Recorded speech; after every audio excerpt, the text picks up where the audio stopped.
DIY auto repair. All right, guys, so we're working here on this transmission. It's been a while. This has been a long project in the making. I've just been busy with a lot of other things, so we're getting back to it.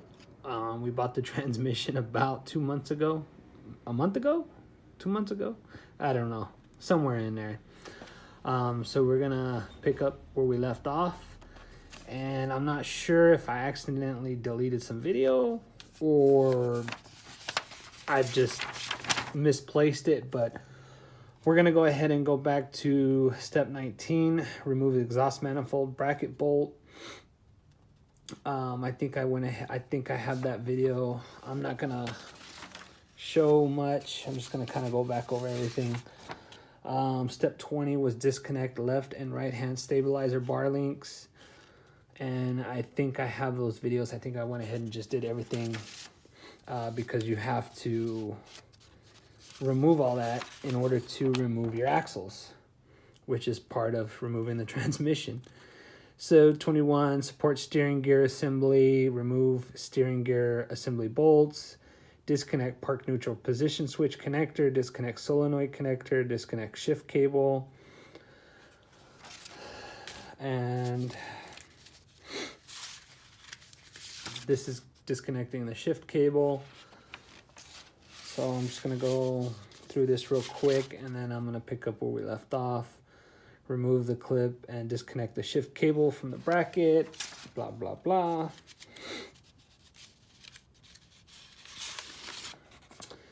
And disconnect power steering pipe, remove the 2 bolts and disconnect the power steering pipe from the frame. And we are here at number 27, and it wants us to remove the transaxle mounting nuts for basically the transmission mounts. I don't feel comfortable doing that first. I'm gonna go ahead and skip 27. And this is step 28 is remove the rear side engine mount nut. I'm gonna go ahead and skip that.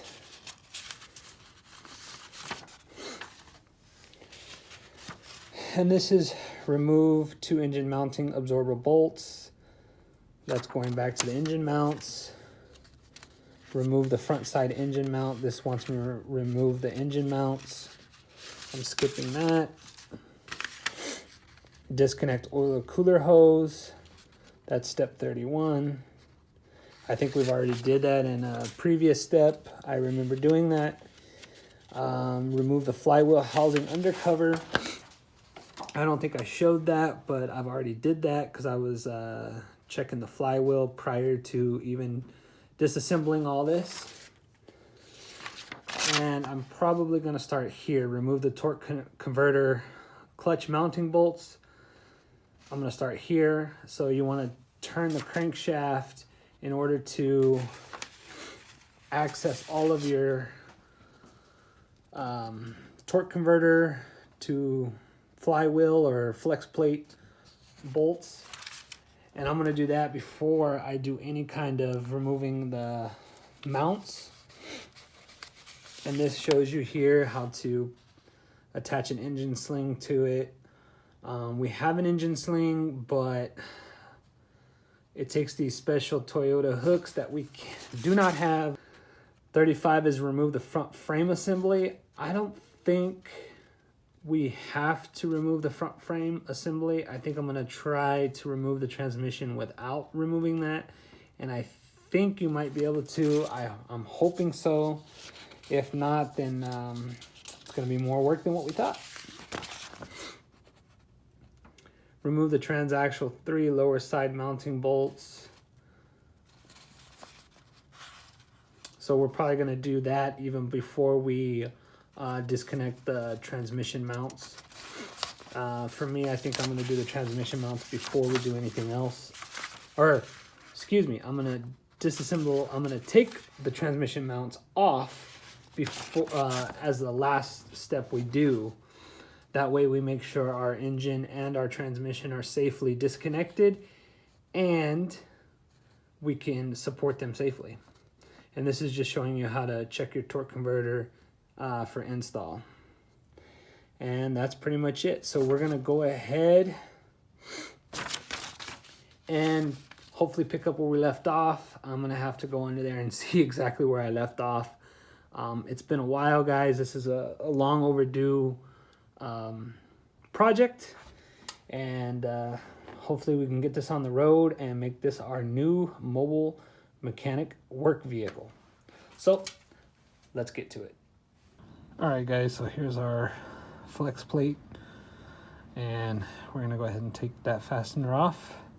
It's gonna be a 14 millimeter, and we're gonna rotate the crankshaft so that the other ones come into view. So we're gonna go ahead and take this one off. Okay, guys, so we got one out.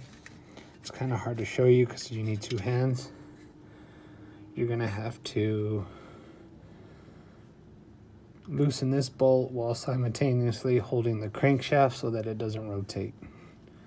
So now we're gonna rotate the crankshaft and put another bolt in view. So let me see if I can do that for you guys. Trying to hold the light.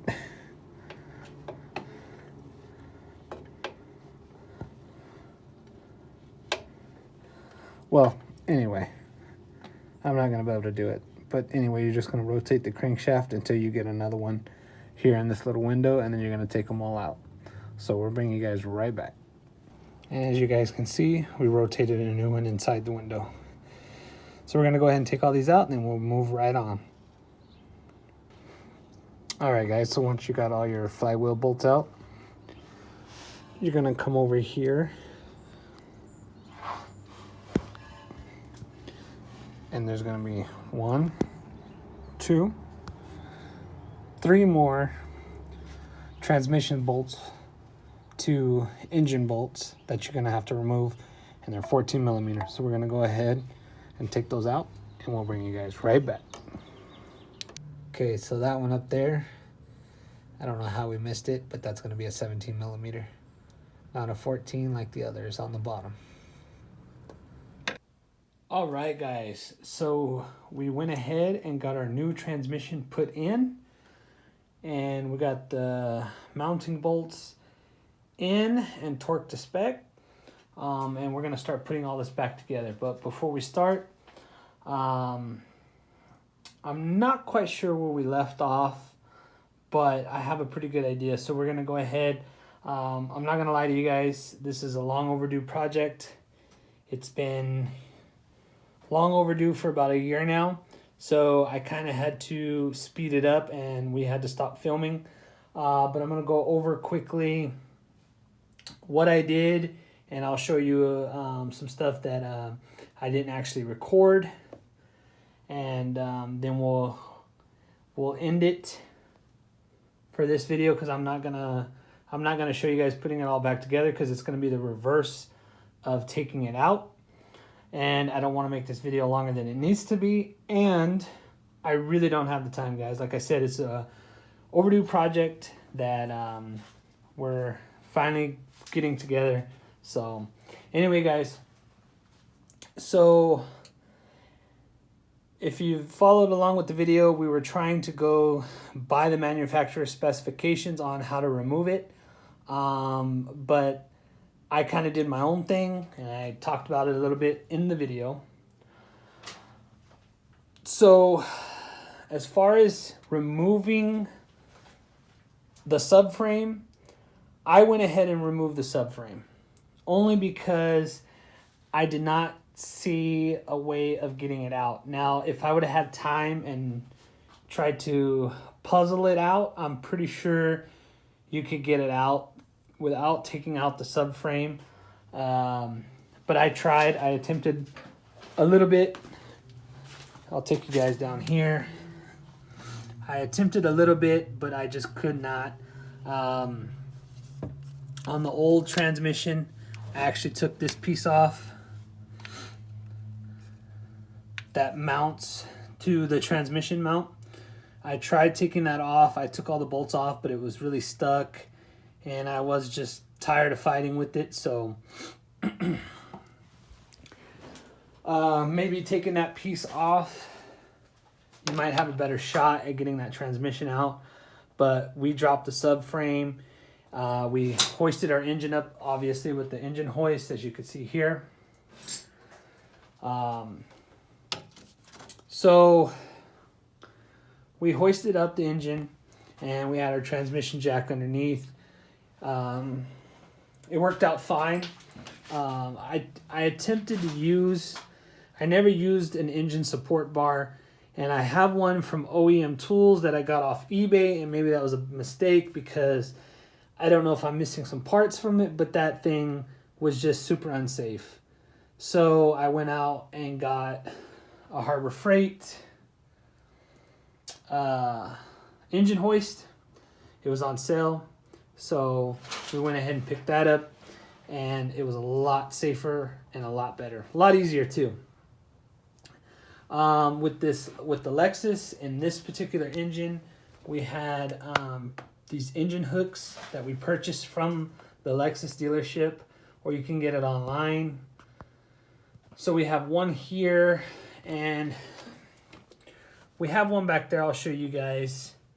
It's, according to the OEM information, it's supposed to be on the other side of the exhaust manifold, or I'm sorry, the intake manifold.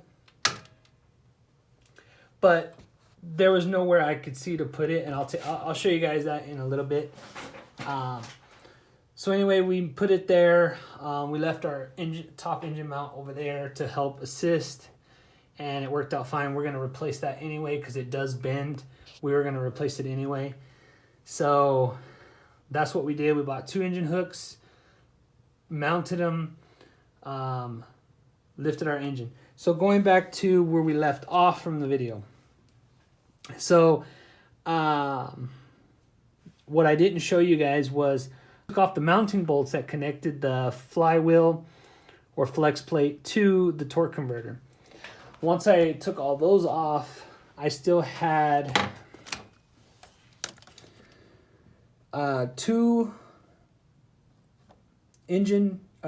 transmission to engine bolts still on the top here to assist with holding it, and I still had the transmission mount over here still attached. So what we did was, once we fully disconnected the transmission from the engine and the frame, that's when we took the transmission jack and tried maneuvering it out. That obviously did not work, and I was not going to try to keep doing it, so we went ahead and dropped the subframe. Regardless if you drop the subframe or not, you should definitely have something to hold up your engine, the engine support bar if you have better luck with those, or an engine hoist like we have here. So we went ahead and dropped the subframe. Now, if you're like me and having to do it with one person and you're using jacks and a jack stand, you don't have a lift, it's going to be a really fun day. So what we had to do is we had to drop the subframe and then drop the transmission. And we jacked the car up as high as we could, and what we had to do was we had to take the subframe out exactly like you see it right here with the transmission in order to take the subframe up and over the transmission to remove the subframe out of the way and get the transmission off the jack, the transmission jack. And basically it's the same way, same process of getting the new transmission in. Put the transmission I keep saying transmission. It's technically a transaxle, but transmission on the jack, and then you're going to put the subframe over the transmission, just like you see here, and then you're going to roll it under the car and lift it up. You're going to have fun, especially if you're doing it by yourself. So that's how we got the new transmission under. We lifted it. And then we mounted our subframe back. And I'll show you, I'll go over a little bit of that right now.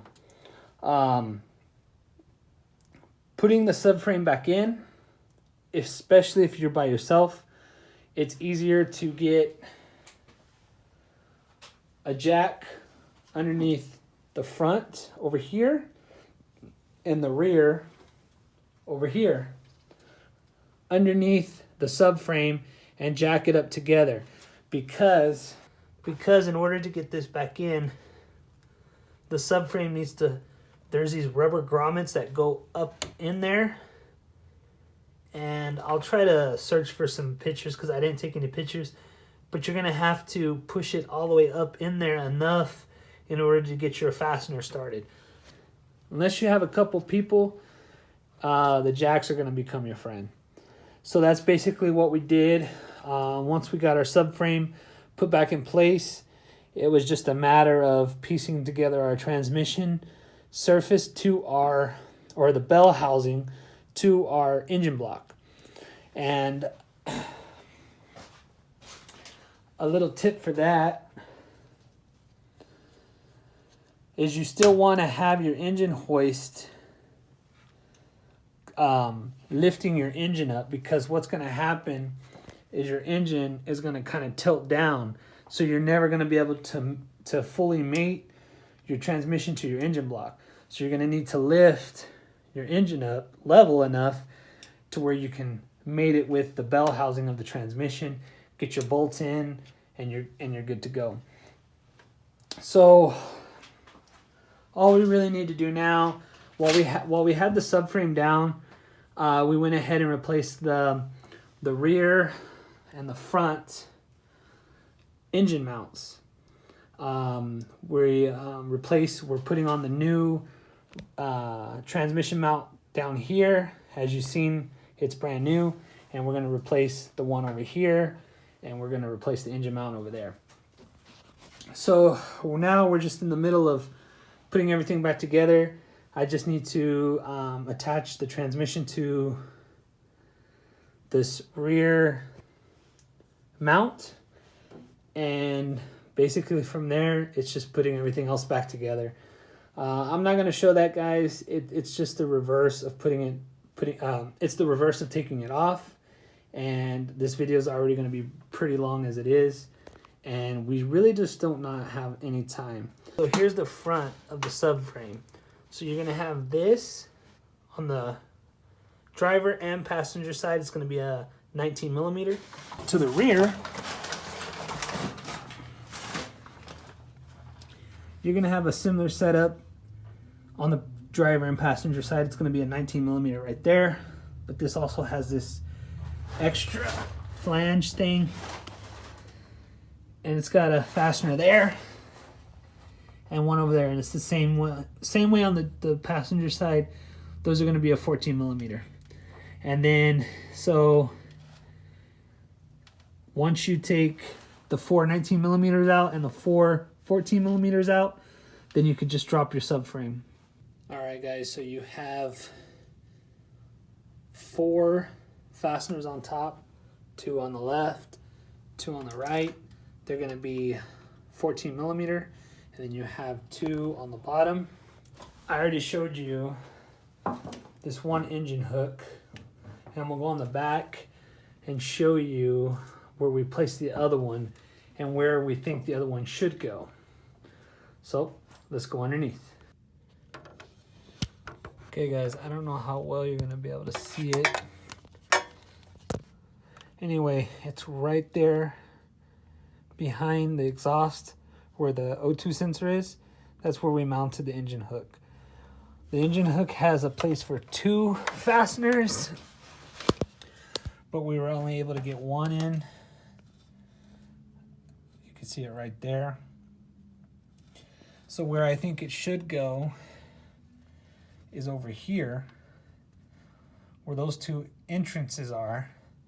We took the bolt out of the right, but the fasteners that came with the hooks are too small for that. And then the fastener that I took out of there is too big for the engine hook hole. So what we did was went ahead and placed the engine hook over here, and it still worked out for us. According to the manufacturer, that's not where it goes. It goes over here somewhere or more up top, but I couldn't find where that was. That was my best guess on where it's at right there, but it did not work. So we put it over here. So now let's go back to the top. All right, guys, so that's basically it. We kept our top transmission mount in here. Sorry, top engine mount in here. Just because we had basically 2 hooks on this side and nothing holding it up over here. And that's basically how we did it. It worked out great. So yeah, guys. I don't know if I'm missing anything. If I'm missing anything, I'll try my best to either add it at the end, or we'll just leave it like that. That's basically removing your transmission from a 2001 Lexus RX 300 front wheel drive. So we're gonna get this thing put back together, and I don't know if in this video we're gonna let you guys know if we fix the problem or not, or if we're gonna add that, make it a separate video. More than likely we'll just make it a separate video because this one's already gonna be long enough. So just last tip, I don't know if I mentioned it, but when you're trying to mount your new transmission to your engine, you still want to have your engine hoisted. That way it's not leaning. I did mention that, but just a little tip there for you. So anyway, guys, if you guys can figure out a way to get this engine, the transmission out without dropping the subframe, using jack stands, leave it in the comment section below. I would like to know, because I didn't want to have to drop it, but we dropped it because we're in a rush. We don't have time to sit here and try to puzzle it out. And yeah. Anyway, guys, for all the torque specs, I'll probably add it to the end of the video in like a bullet point, a list form. I don't know if I'm going to list every single torque spec on every single fastener. Probably just the main ones, like your transmission, your engine mounts, transmission mounts, stuff like that. But I'm not going to include torque specs like for the air box or that kind of stuff. So anyway, guys, we're going to go ahead and wrap this up. It's been a long project in the making, and we're going to get this put back together, and hopefully it runs. So anyway, guys, I hope you guys liked this video. If you guys did, make sure to hit that like button. If you guys would like to be notified when I put out another video, make sure to ring that bell notification. And as always, guys, please subscribe to my channel for more informational videos and DIY projects. And until next time, guys, have a good one.